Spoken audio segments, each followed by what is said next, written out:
Bueno, nada, A ver, aguantá que ahí arranco. dale.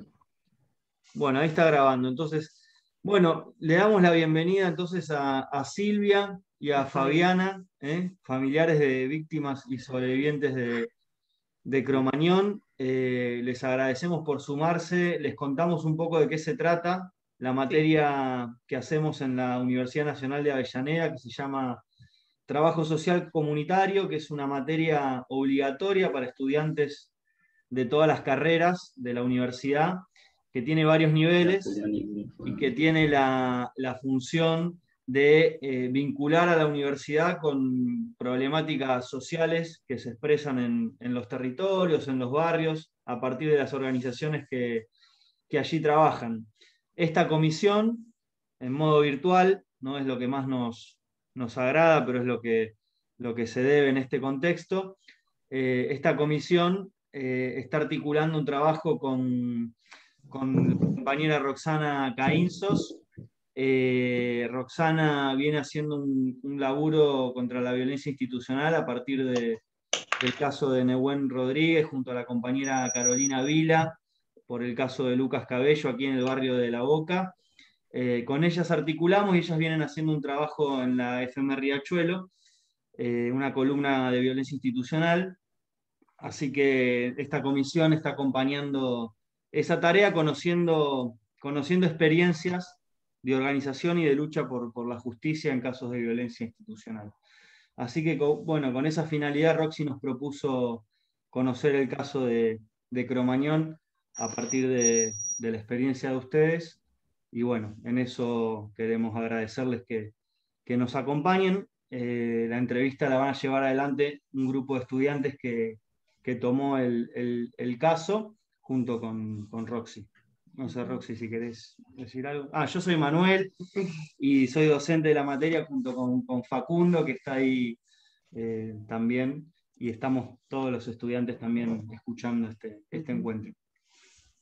Bueno, nada, agradecerles que participen y bueno, siempre la buena voluntad que tenés, Silvia, vos también, y nos parece bueno, que es muy importante llevar esto hacia las facultades, como ustedes lo están haciendo con los secundarios y a terciarios también.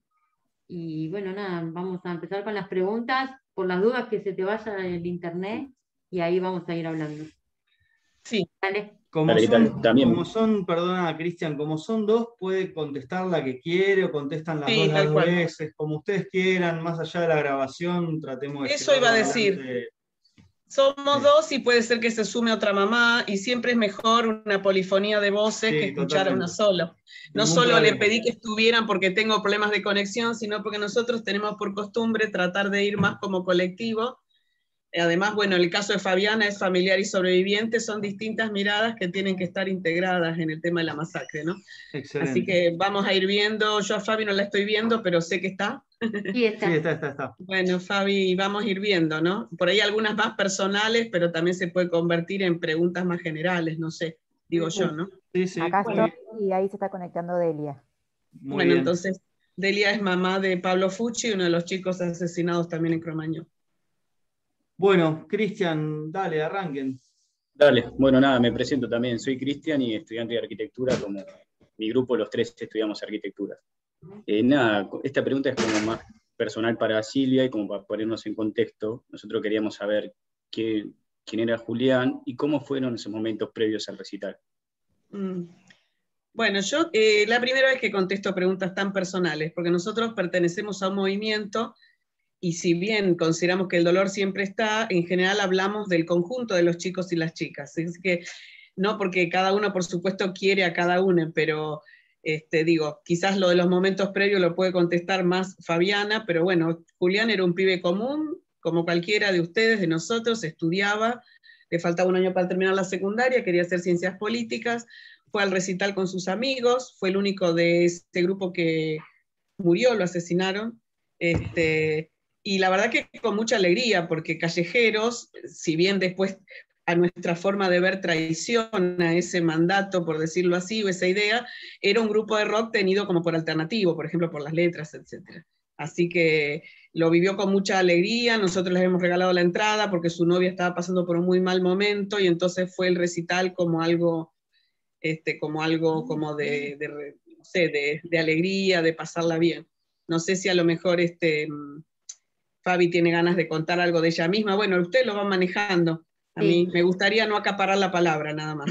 Seguro. Fabi, si querés comentar un poquito.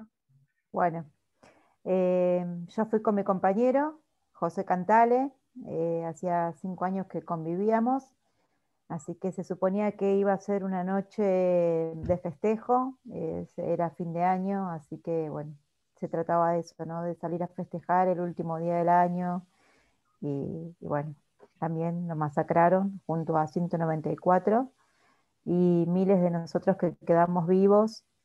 Muchos de nosotros también murieron por afecciones pulmonares, otros decidieron quitarse la vida, así que más allá del 30 de diciembre seguimos viviendo en Cromañón, ¿no? No salimos, no es tan fácil. Seguimos sobreviviendo, tanto familiares como sobrevivientes. Y también José tenía 26 años, trabajaba en una empresa donde se colocaban parabrisas, así que esa era nuestra vida. Truncaron todos nuestros sueños y la de todos, ¿no? La de miles. Pero en este caso hablo por mí y quedaron muchas cosas pendientes. Seguimos adelante. A pesar de todo, a pesar del dolor, seguimos militando Cromañón. No, gracias. Bueno, la siguiente pregunta era también como para Silvia, porque vos estabas esa noche ahí en ese lugar y era como raro, ya sabemos cómo te enteraste porque lo viviste ahí, pero Silvia, ¿cómo fue que te enteraste vos de lo que estaba pasando, no? No, yo estaba viendo la tele, un programa que me gustaba mucho. Yo desde esa época hasta ahora no pude comprarme de nuevo un televisor.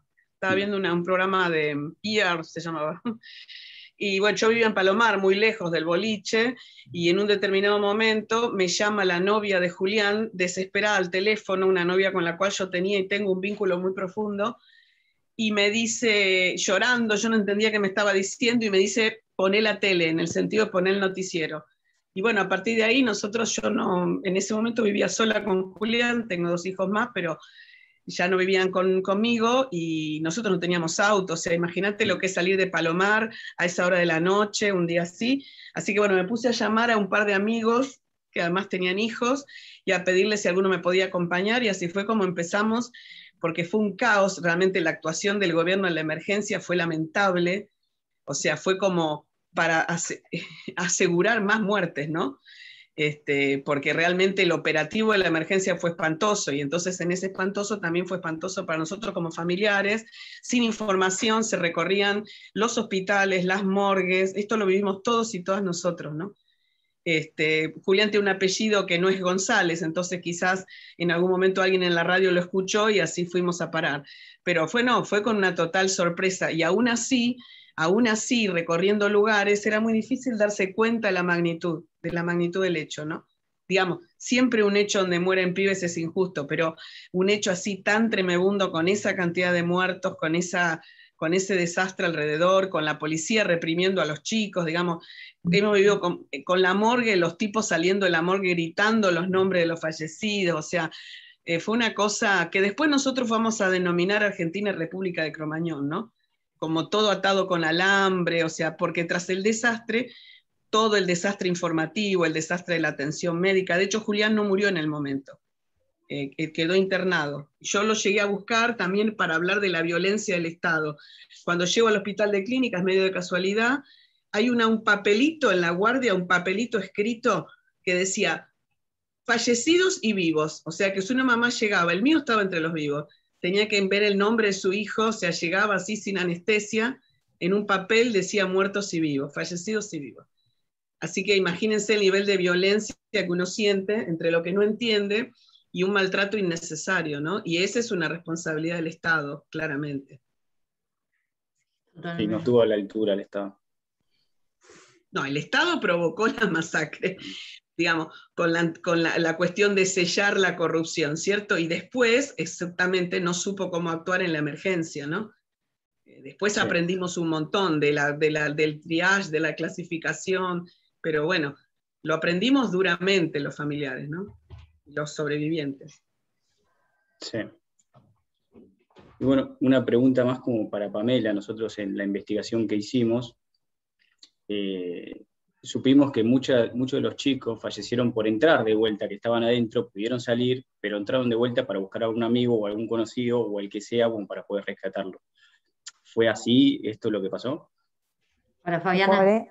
El Fabi. 40%, el 40% de los fallecidos volvieron Sí. a entrar y bueno, terminaron masacrados, ¿no? Como decimos.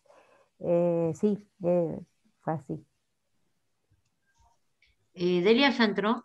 No. Sí, está Delia, también está. Ah, bueno. Delia, ¿querés decir unas palabras? Ah, no la veo. Capaz que no la... Escribió en el chat, capaz que no. Todavía no pudo. Bueno, Ahí seguimos. sí, si pueden seguir, si tienen algo más. Mira, yo le quiero pasar algunas preguntas a Elena, mi compañera, que es la que quiere también preguntar algunas cosas, así no hacemos tan largo. Dale. Gracias por todo. Buenas tardes. Mi nombre es Ailén Montesano, soy estudiante de arquitectura, como lo dijo Cristian antes, y tengo una pregunta para Silvia, que vos antes nombraste que el Estado fue el que provocó o el que generó la masacre de Cromañón, y quería preguntarte si considerás que después del hecho de Cromañón hubo algún cambio en la concientización, por parte de la sociedad o por parte de los gobiernos o del Estado. Bien, nosotros decimos que el Estado fue responsable en connivencia con los empresarios corruptos, ¿cierto? Cromañón fue un poco una tormenta perfecta, o sea, porque se juntó la desidia, la falta de previsión, lo que hizo Ibarra por un supuesto focazo de corrupción, desarmó una dirección para poner una maestra jardinera. No tengo nada contra las maestras jardineras, soy maestra jardinera, pero no me pongo a dirigir y controlar. El accionar de la policía, y también muchos de nosotros creemos que, bueno, el empresario Levy, y muchos de nosotros creemos que la banda también tiene responsabilidad, otra. Entonces, en ese marco ocurrido Cromañón, justamente nuestro interés era mostrar la responsabilidad del Estado, mostrar que la corrupción mata, no es la música lo que mata. Entonces, nosotros creemos que hicimos una lucha importante, incluso hasta tal punto que Cromañón, un poco... Ayer leía, por ejemplo, para darte un ejemplo, que acaba de ocurrir un desastre en una escuela en Neuquén, y los docentes del gremio que están haciendo paro, porque está muy grave una maestra y dos operarios murieron por la explosión de una caldera, dicen: no queremos otro Cromañón, otra escuela Cromañón. Están haciendo mención a algo que es la lógica Cromañón, ¿no? La lógica atado con alambre. Entonces, en esa lógica nosotros creemos que por parte del Estado hubo muy pocos cambios. Y te diría que parte de los cambios han sido de la sociedad. Por ejemplo, un conjunto de pibes y pibas se dieron cuenta que tienen que mirar y cuidarse porque el Estado no los cuida. Pero eso no está bueno, en realidad. Sí, está bueno cuidarse, pero no está bueno que sea yo el encargado del control del matafuegos. O sea, el matafuego tiene que existir. Entonces, te diría las dos cosas. No, por parte del Estado, creemos que no, y en todo caso lo que se hizo fue insuficiente, y sí creemos que una parte de la sociedad, una parte de los pibes y pibas quedaron muy marcados por eso, y como son más cuidadosos con sus propias vidas, ¿no? Me parece que las dos cosas. Y también creo que Cromañón ha pasado a hacer la palabra masacre, la palabra Cromañón, como algo que ya se ha metido en la memoria de nuestro pueblo, como lo que no tiene que volver a pasar, lo que es atado con alambre, pasó otra vez Cromañón. Argentina, República de Cromañón, el subte es un Cromañón, decimos, ¿no? Y todo el mundo sabe de qué hablamos. Entonces, nosotros creemos que eso es un mérito de la lucha, no es que el Estado de pronto se puso bueno y tomó alguna decisión, ¿no? No sé qué, sería algo así. Sí, muchas gracias. Otra pregunta que viene relacionado con la anterior es si sintieron, para todos, si esta tragedia fue tomada como, o usada políticamente para algún partido, y si en qué sentido, y por quiénes, y cómo lo vivieron. A ver. Bueno, nosotros hablamos de masacre, no de tragedia. Nos hemos pasado mucho tiempo peleando por esa palabra, justamente no porque tragedia sea una mala palabra, sino porque nos parece que masacre describe la intencionalidad del Estado, ¿no? O sea, tragedia, viste que se parece un poco a la casualidad, al accidente, y no fue un accidente, ¿no? Pero bueno, en todas partes aparece como tragedia, nosotros por ahí lo discutimos. Esa es una pregunta que es bien difícil, porque a nuestra forma de ver, las agrupaciones de víctimas y de afectados tienen todo el derecho a organizarse como les dé la gana, de manera independiente de los partidos políticos y lo que sea. Y así hemos sido, o al menos hemos sido la mayoría. Entonces, en ese marco, las víctimas tenemos que tratar de ser coherentes y señalar todo lo que está mal, venga de quien venga. Con esto, ¿qué quiero decir? Fue Ibarra el responsable político de esta masacre. Si hubiera sido Macri, quizás más sociedad hubiera estado en su momento de acuerdo con nosotros, porque es una conducta que quizás asociamos más con la derecha, por decirlo así, o con los malos. Pero resulta que lo ocurrió Ibarra, porque también los que parecen buenos pueden ser malos, o por lo menos pueden ser, nadie dice que apretó un gatillo, ¿no? Pero el gobierno de la ciudad tiene una alta responsabilidad, porque las responsabilidades gubernamentales son por acción y son por omisión también. Entonces, efectivamente, durante el juicio político, que es una instancia establecida por la Constitución de la ciudad y no un mecanismo golpista, ojo a eso, porque también no le puede decir a la gente que es golpista si está aplicando un mecanismo democrático, es absurdo. Durante el juicio político, efectivamente, hubo vaivenes de los y las legisladoras. Yo igual te quiero decir que a la clase política le joroba un juicio político, sea del signo que sea, porque sienta un antecedente, porque el pueblo de la ciudad tiene una constitución que tiene aspectos muy democráticos, que entre ellas establece que se puede destituir un jefe de gobierno. Y eso está muy bien en realidad, porque claro, no es por casualidad. Ahora, que efectivamente cuando Ibarra cae, sube después el macrismo, y que el macrismo utilizó no a nosotros, sino el reguero que dejó la masacre, yo eso estoy segura, pero nosotros no podemos dejar de hacer nuestro accionar, porque nosotros consideramos que el responsable de su propia autocaída es Ibarra, no nosotros, porque si no, pensaríamos como que las víctimas se murieron a propósito para jorobarle el supuesto progresismo de Ibarra, ¿se entiende? Por eso, y esto te lo demuestra el hecho de que esa utilización política, en todo caso, fue pata muy corta, es que nosotros tenemos en este momento con el gobierno macrista de la ciudad un vínculo muy tenso. Estamos peleando por un espacio de memoria y claramente es el PRO el que no lo quiere. O sea que imagínate que si tuviéramos algún tipo de complicidad o algo, ya tendríamos la alfombra roja. Nosotros estamos muy lejos de la alfombra roja.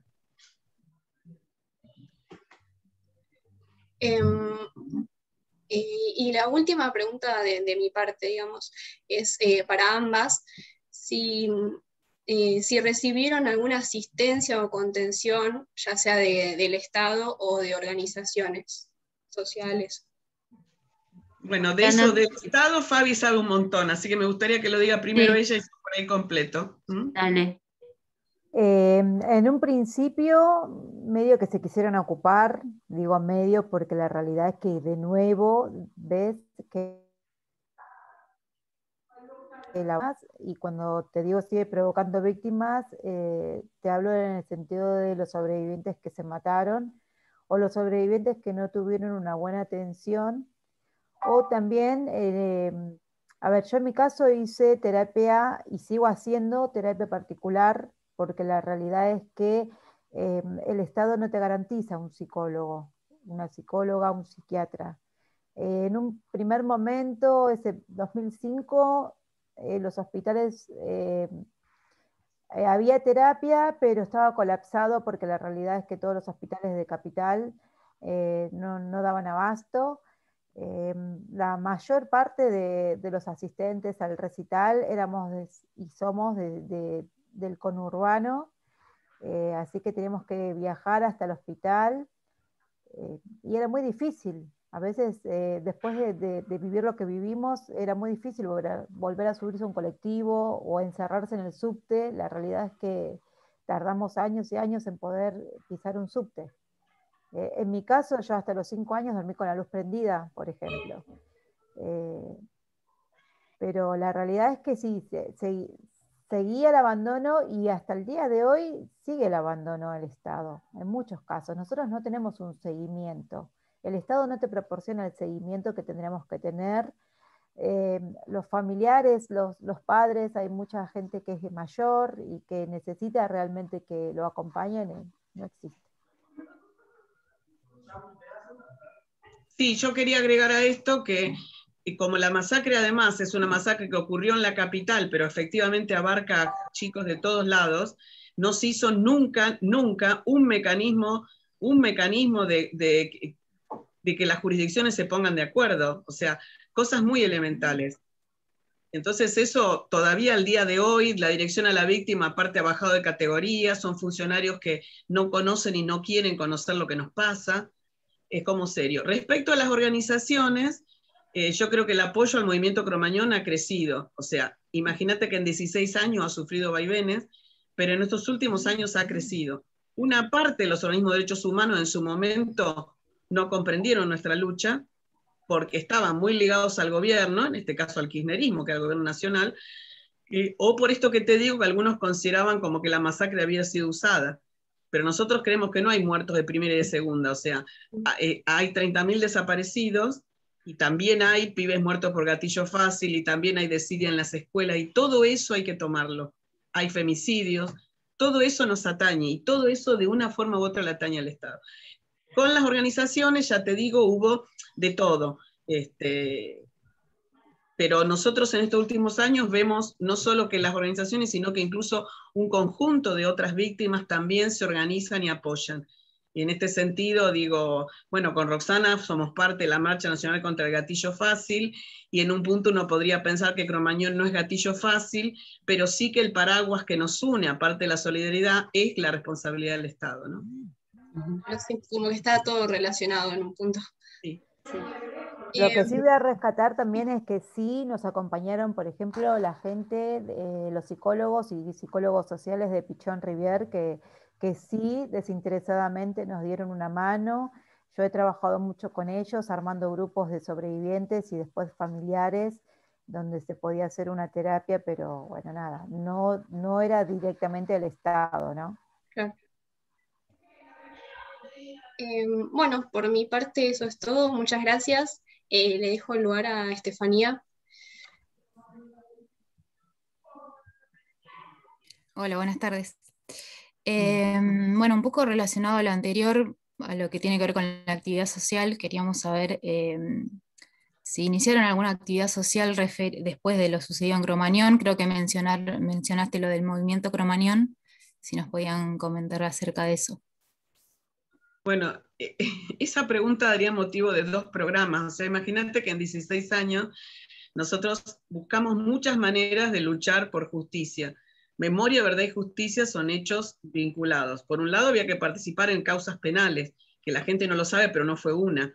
Fue una principal, después fue aquella donde fue condenado Levi, hubo causas contra bomberos, nos propusimos actuar en el juicio político, o sea, tuvimos un montón de participaciones ciudadanas.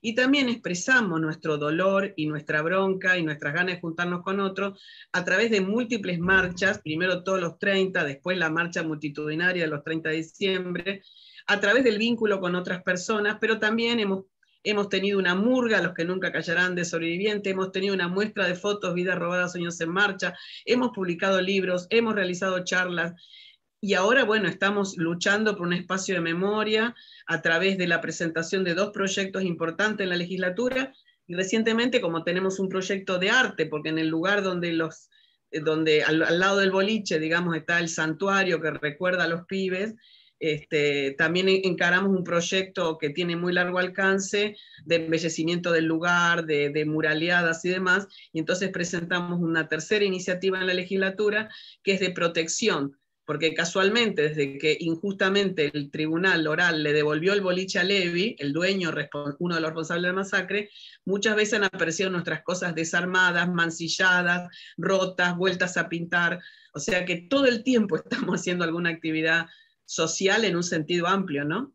Hemos tenido siempre mucha participación. Cada uno con lo que puede, ¿no? Por supuesto es todo voluntario, no. Es una organización, imagínate, muy heterogénea, que lo que nos une es esta búsqueda de memoria, verdad y justicia. Sí, y eso que mencionabas de este proyecto que enviaron a la legislatura porteña para que el lugar Cromañón sea un lugar de memoria, digamos, ¿qué nos puedes contar acerca de ese proyecto? ¿De qué trata? Bien, mira, nosotros presentamos el proyecto de expropiación para creación de un espacio de memoria, fundamentalmente al enterarnos que la misma justicia que había condenado a Levi por encontrarlo responsable penalmente de la muerte de 194 chicos y el sufrimiento de muchos otros, él lo hace esto a través de su empresa offshore, pero digamos, Levi fue el dueño de Cromañón, es el dueño de Cromañón, el responsable de las puertas con candado, el responsable de que no hubiera ventilación porque había canchas arriba, y además es un tipo que nosotros decimos es el eje del mal. Había en Cromañón abajo un taller clandestino, es una persona que se dedica a la trata, tenía un prostíbulo en el mismo. Es impresionante la vida de Levi, ¿no? Y escondido detrás de una empresa offshore. Cuando nos enteramos que el tribunal le devuelve el lugar, además de hacer algo contra el tribunal y que el tribunal nos dé explicaciones, porque además se lo devuelve y él borra muchas de las marcas de los chicos, ya lo sabemos, tapia por dentro las ventanas y se pone a actuar en la sombra, presentamos un proyecto de expropiación en la legislatura, esto fue en el 2019, para que el lugar sea un espacio de memoria. Idas y vueltas, te la hago corta, en su momento el PRO dice que el problema es económico, es financiero para la expropiación, nosotros creemos que no, pero no obstante presentamos un proyecto alternativo que es el de patrimonialización, o sea, el de protección estructural del lugar, para que por lo menos ya que lo tenía el dueño no pudiera, por ejemplo, poner otro boliche, por ejemplo, hacer lo que le da la gana. Y bueno, esto demostró que el problema no era la plata, porque los legisladores que levantaron un proyecto en general levantaron el otro, y el núcleo del PRO no levantó ninguno. Y sobre todo es el PRO en este momento creo que lo está teniendo respecto de mucha gente, lo que hace es no contestarte, o sea, te desgasta, no te contesta, no te dice. Tanto es así que como los proyectos tienen validez 2 años, lo dejaron caer. Nosotros queríamos que lo traten sobre tablas, aunque sea para que nos digan a la cara que no ocurrió. Así que este año, como tenemos mucha paciencia de hormiguita, lo volvimos a presentar los 2 proyectos y presentamos un tercero, que es el, como que te decía, el de declaración de interés de los murales. Un poco porque también algunos de los murales están sobre la fachada del boliche y la verdad que lo queremos rodear a Levi. Queremos que tenga un escrache cultural en el barrio, queremos que la gente de Once sepa quién es, ¿no? Así que estamos todavía en esa pelea, ya uno de los proyectos está en la Comisión de Derechos Humanos, eso es bueno, porque ha habido a caerle el otro año en otra comisión, y la verdad que Cromañón es un tema de derechos humanos. Tenemos mucho consenso entre todos los legisladores de la oposición. El tema es que, como funcionan las cosas en la ciudad, lo que el PRO no quiere no ocurre, y esto no es solo por Cromañón. Así que ahora estamos en esta batalla, que el PRO nos conteste, que conteste a nuestros reclamos, que la sociedad nos rodee, la pandemia no ayuda, pero bueno, seguimos en la lucha. Nosotros a la insistencia nadie nos la va a quitar, porque sabemos que es una lucha justa.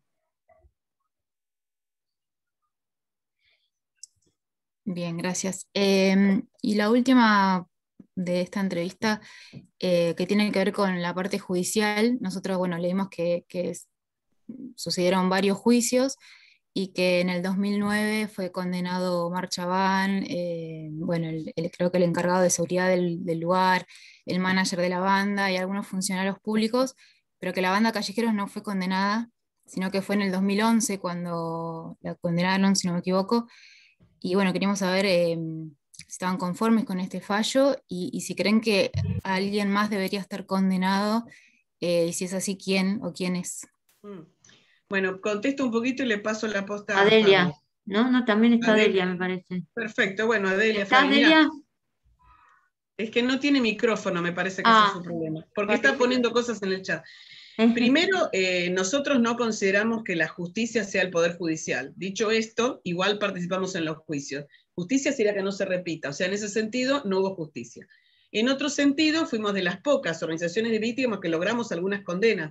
Digo, antes de Cromañón pasó Keivis, y Keivis ni siquiera fueron llevados sus responsables a juicio. Lean sobre Keivis porque es un antecedente importantísimo de Cromañón, y algunos funcionarios que tienen que ver con Keivis, como Stern, que tenía que ver en los 2 lugares, no logramos que fueran condenados por ninguno, ¿no? Entonces, fuimos a los juicios. En el primer juicio, efectivamente, al principio no se condenó a Callejeros, pero después sí, pero nunca logramos llevar al tribunal a Aníbal Ibarra, que nosotros consideramos, al ser jefe de gobierno, el máximo responsable político. O sea, Una de las juezas ni siquiera lo sobreseyó sin llamarlo a declarar, y él, en lugar de poner su renuncia y su palabra a favor de la justicia, siguió como si la víctima fuera él. O sea, en ese sentido no estamos de acuerdo, no estamos conformes. En otro sentido, históricamente es la primera vez que se condena a cárcel efectiva a funcionarios corruptos en este país. Así que imagínate si no tenemos que estar un poco contentos. Y en relación de callejeros, si bien nosotros, también en respeto a muchos chicos que piensan que son una banda under, que la verdad no lo eran y no lo son, muchos de nosotros consideramos que tienen responsabilidad. Tienen responsabilidad por irresponsables, lo cual, de nuevo, no son asesinos, etc. Pero sí creemos que después, incluso en el post-Cromañón, claramente Fontanet y los demás se han victimizado ellos, ¿no? Como que parecería que los chicos se hubieran muerto para molestarles su trayectoria musical. No sé si quiere Fabi completar, porque tenemos opinión sobre eso, ¿no? Sí, no, igual comparto. Yo no digo que ese día se levantaron y dijeron vamos a ir a matar pibes, sino que la música no mata, pero la irresponsabilidad sí, y la realidad es que son responsables.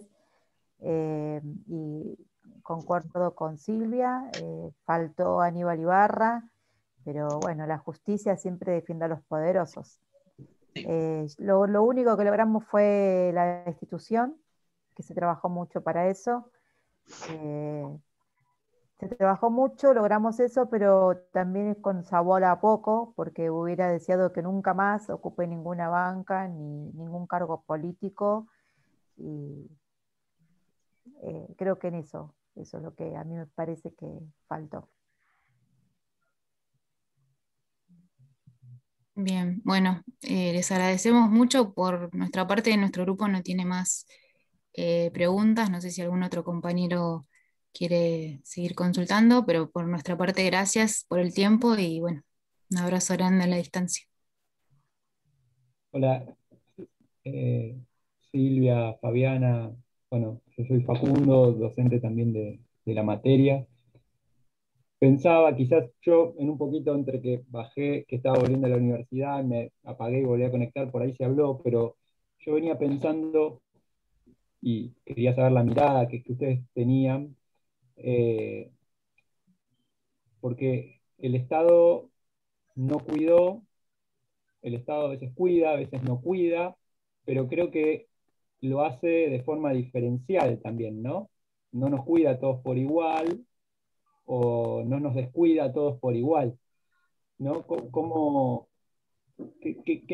Yo creo, y no soy un experto del tema, del rock y demás, pero me parece que Callejeros expresaba también parte de la cultura popular, Sí. de los jóvenes laburantes. Quizás ustedes creen que también ese Estado, incluso como vos señalabas, Silvia, ese Estado más identificado con el progresismo, pero que en el fondo también tenía un sesgo muy grande de clase y por eso no descuidaba a todos por igual. No sé si cuidaba, pero no descuidaba a todos por igual, ¿no? Bueno, no sé cómo ustedes piensan o veían esa situación que a mí se me pensaba recién.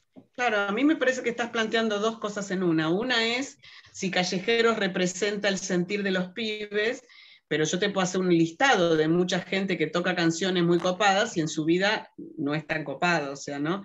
Efectivamente, creemos muchos de nosotros que Callejero está expresando un sentir a nuestro criterio, lucrando después con eso. Ya Callejero hacía rato que había dejado de ser la bandita de barrio, por eso se permitió vender 5.000 entradas cuando la capacidad era 1.000, porque además hay que poder vender 5.000 entradas, y eso es de ellos. Por eso yo considero que en ese sentido Callejeros casi traicionó a su propio público, incluso porque algunas de las declaraciones posteriores fueron tremendas, diciendo que los pibes no tenían cabeza, o sea, también habría que hacer un capítulo sobre la actitud del rock, porque a veces, como les pasó a la Callejeros, pero por ahí les pasaba a otros también, no todo el rock reaccionó de la mejor manera posible y la más solidaria, te diría que muy poco. Y en relación con eso, claro que está expresando cuestiones de clase, claro que está expresando que se cuida menos a los pibes del rock barrial, sin duda, pero me parece que eso no pasa solamente en Cromañón. Digo, si uno ve quiénes son los muertos de gatillo fácil, son 90% pibes jóvenes y pobres. ¿Quiénes son las pibas que no tienen recursos frente a los femicidios? Y son las pibas jóvenes y pobres. Entonces sí, por supuesto, no es el único sesgo, porque en este país hay también sesgos de género, sesgos racistas, o sea, ¿no? Porque si también podría pensar una masacre similar que vale la pena analizar como la del taller de Luis Viale, ¿no? Cosas parecidas, pero también cosas diferentes. Pero sí, consideramos que suelen morir los más pobres. Y también te voy a hacer una reflexión, que cuando nosotros decidimos que esta gente había que llevarla al cárcel, Ibarra, Chabán y todos los responsables, decía nuestro cartel, no importa si no lo logramos, también teníamos una decisión de decir que las cárceles sin meterla. Entonces también nos generaba, mientras tanto es lo que hay, ¿no? Pero también la cárcel a muchos de nosotros nos genera una cosa de, bueno, la cárcel parece que no necesariamente la gente se corrige, etcétera, etcétera, ¿no?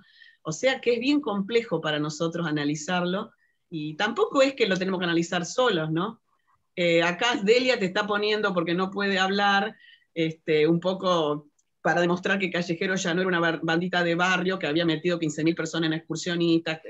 Digo, sí, tiene una gran complejidad lo que estás preguntando, y no es que tenemos una proclama, ¿no es cierto? Pero yo andaría por ahí en la reflexión. Sí, yo no lo preguntaba tanto por qué tanto Callejeros sí, lo pensaba en términos porque justo, sabes que en parte de la materia, uno de los textos que vemos que hace alusión a reconstruir un poco las identidades y demás de los 90, un poco nosotros, la recuperación que hacemos es, bueno, se rompe la fábrica como espacio de organización de las clases populares, y aparecen otras identidades, entre ellas el rock barrial como espacios de reunión de los jóvenes, que muchos de estos jóvenes, además de la banda de rock, también eran lo que lo que había emergido como movimientos de trabajadores desocupados, ¿no? Y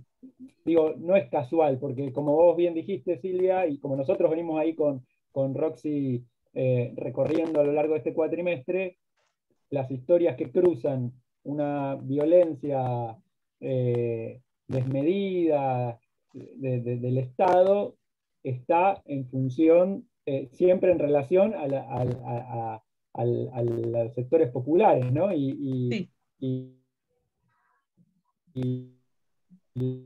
los grandes evasores, qué sé yo, no los tratan con muchos privilegios, cuando no con complicidad, pero en este hecho también, ¿no? Y como, bueno, como muchas veces pasa en el fútbol, se termina también apaleando y violentando, es parte de la cultura popular, ¿no? Sí. De lo que también es parte del disfrute, de la alegría y de la reunión de los que somos laburantes, de los que, bueno, nos identificamos con la cultura popular. Sí. Digo, más allá de lo que después Callejeros haya hecho o no haya hecho, sí, ahí estaban los pibes, nuestros pibes de los sectores populares, ¿no?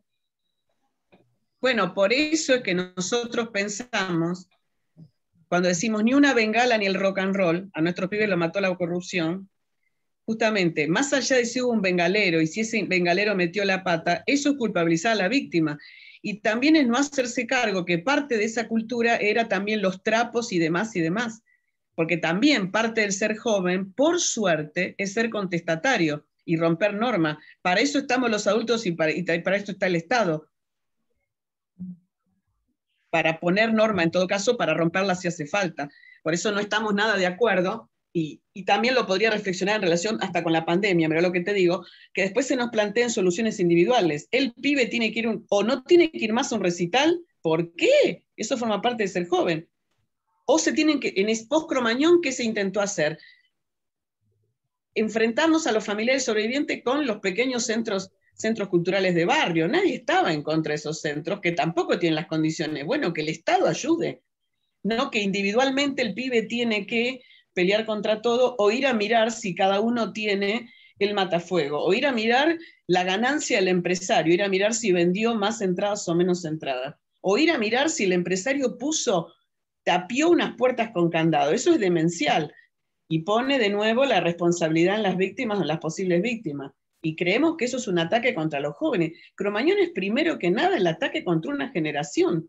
No importa si era una generación que estaba en el Puente Pueyrredón, una generación que tenía sus sueños. Parte de esa generación no está ya, no está. Por eso queremos un espacio de memoria, ¿no? Porque eso hay que reconstruirlo. Y en parte reconstruirlo con los sobrevivientes, que son nuestros testigos más concretos, ¿no? de la situación. Sí, de acuerdo con vos. Creo que igual es más complejo, ¿no? De lo que estamos hablando en 5 minutos. Sí, totalmente. Y yo también quería resaltar toda la lucha que se refleja de ustedes, eh, que acá, por ejemplo, en Barracas, como te comentaba la otra vez, están tomando en las escuelas para hablarlo el primer día de marzo, ¿no? Que tienen clases sobre Cromañón. Y bueno, y eso de concientizar ya desde las escuelas es como que para mí un logro enorme que han hecho ustedes a través de la lucha, ¿no? Muy Creo que no merecido. fue solo nosotros, pero que no hay logro sin lucha, me parece que está claro, ¿no? Sí, totalmente. Nadie te regala nada. No, pero muy loable y muy de mucha importancia porque hoy en día ayuda a muchos jóvenes y bueno, y van viendo y conociendo, porque quizás en esa época eh, no, ellos todavía ni nacieron, y bueno, y está piola que vayan tomando conciencia desde las distintas formas de matar que tiene, ¿no? El Estado, pero está muy bueno, la verdad. Gracias. De nada. Y Fabiana, si querés decir algo más, no sé, que te hayas quedado. El tema callejero siempre es como el que divide, ¿no? Familiares de sobrevivientes, o la manera de pensar de cada uno. No los creo tan inocentes tampoco. Ellos venían de hacer excursionistas, como bien dice Delia, metiendo 15.000 personas. Ese mismo año Callejeros había tocado en Cemento, que era El San Telmo, chiquito, sí. más chico que Cromañón. Hacían un festival, si bien digo, a beneficio de un hogar o un comedor, creo que era para el Día del Niño, y era tanta la cantidad de gente que había ido que ese mismo día dividieron la gente. La mitad de la gente entraba de 9 a 11 y la otra mitad de 11 a 1. O sea, si ellos querían, también podían haber hecho lo mismo con Cromañón, si vieron que se les estaba yendo de las manos. Podían haber actuado de la misma manera y no lo hicieron. Y tampoco eran tan inocentes que no sabían que la puerta estaba con candado. Lo ha dicho el Pato Fontanet en un grupo de sobrevivientes donde él dice que sí que sabía, pero bueno, no se hacen cargo tampoco. De hecho, yo he ido a hablar con él y tuve la posibilidad de decirle todo esto, y él me dice: a mí no me vengas a decir nada, anda a decir solo a Ibarra y a Chaván. Lo único que generaba era más violencia. Es difícil el tema cuando se toca callejeros. Yo respeto lo que piensen otros sobrevivientes, pero mi postura siempre ha sido la misma, ¿no? Sí, totalmente. Bueno, la verdad que muy bueno. Ayer vi que postearon también algo en el Facebook sobre 16 años y 6 meses, ¿no? Porque se Ayer cumplieron. Sí, ayer, por eso sí. Sí. Y bueno, muy bueno también para ir difundiéndolo y apoyarlos, ¿no? Apoyarlos desde lo que podamos en la legislatura para que ese espacio quede, como muchos otros casos de Gatillo que han podido, viste, expropiar los lugares, las comisarías, y que está muy bueno porque quedan para la memoria de los pibes y esta vez, más que merecido, tantos pibes muertos, ¿no? Claro. Así que... Nosotros lo vemos porque a veces cuando nos dicen qué más quiere, nosotros somos gente muy molesta, hemos ido a la legislatura 14.000 veces. No es que está bien, nosotros podemos querer elaborar lo que nos pasó, la verdad que tendríamos otras instancias. Nosotros queremos que la sociedad pueda discutir y elaborarlo. O sea, nosotros consideramos que al pueblo de la ciudad le viene muy bien tener ese espacio, porque ya está el santuario, que es de hecho un espacio de memoria. Bueno, que el boliche lo sea, es una muestra de que al gobierno le importa algo la memoria. No hay un espacio de memoria por los pibes, donde puedan ir chicos de las escuelas, donde se puedan ver videos, donde se convierta en un espacio cultural. Un espacio de memoria no es un cementerio, es totalmente otra cosa, ¿no? Y nosotros consideramos que eso le viene bien al pueblo de la ciudad y también del país, como todos los espacios de memoria. Porque yo no creo que cuando los compañeros y compañeras víctimas de la dictadura militar plantean los espacios de memoria, plantean rescatar los centros clandestinos, lo hagan por ellos. O sea, eso sería como absurdo, ¿verdad? Porque uno por uno mismo, por lo individual, hace cosas e incluso le cueste menos esfuerzo. Pero tiene sentido por el pueblo de la ciudad y en general. Eso. Yo me enfervorizo con este tema un poco porque me indigna. No, no, pero está bien planteado todo y entendible. Así que nada, la verdad que no sé si alguien tiene más preguntas, pero me parece que muy lindo la charla y que espero que les sirva, porque bueno, ellos también en la universidad y alumnos de todos, de varias carreras distintas, y bueno, está bueno que también vayan concientizándose en todas estas cosas que pasan y que no queden atrás, ¿no? Y me parece que es sumamente importante el aporte, de que nos dediquen un tiempo para charlar. Sabemos que es difícil tener que actualizar un momento tan complejo, seguramente en la vida de cada una de ustedes. Pero realmente, y desde el humilde espacio de esta materia, nada, nosotros creemos que la universidad debe comprometerse con estos temas y debe organizar también la enseñanza, la investigación, la extensión, digo que son las funciones ahí sustantivas de una universidad, en relación no solo a las cuestiones disciplinares, sino a las problemáticas sociales, a los grandes debates que nos debemos los argentinos y las argentinas. Pero, ¿cuáles son esos grandes debates? Nos parece que son los que las distintas organizaciones y sujetos colectivos vienen peleando y vienen. Por eso, bueno, por eso en esta comisión, por ejemplo, la trabajamos con Roxy bueno, y convocamos a compañeros y a compañeras como ustedes que vienen dando una pelea y que seguramente siempre decimos, y sobre todo en este proyecto que me parece que fue muy fuerte. Ya estamos terminando el cuatrimestre y cuando ahí balanceemos, seguramente una de las cosas que vamos a decir, todo lo que nos movilizó, porque también creemos que es necesario en la universidad sentir pensar, ¿no? Pensar sintiendo y sentir pensando.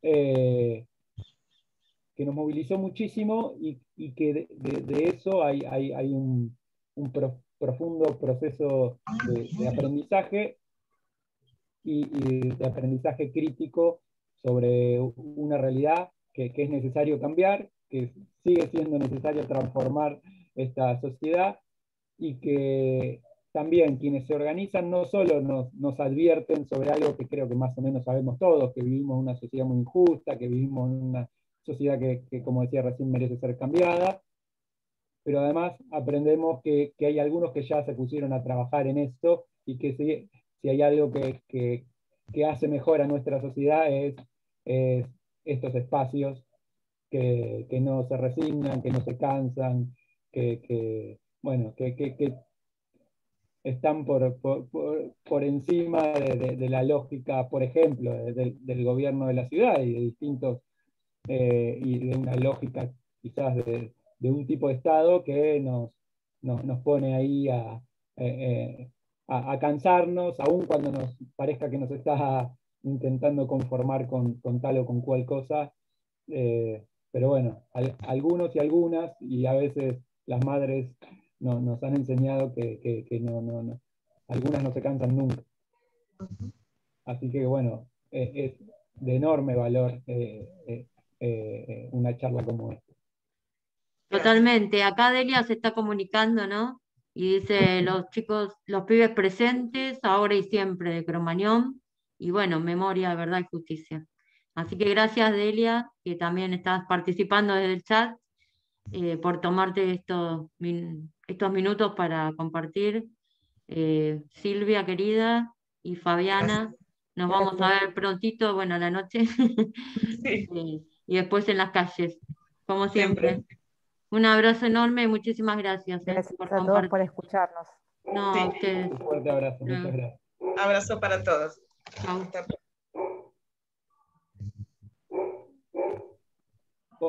¿Vos cortás la grabación ahí, Roxy? A ver.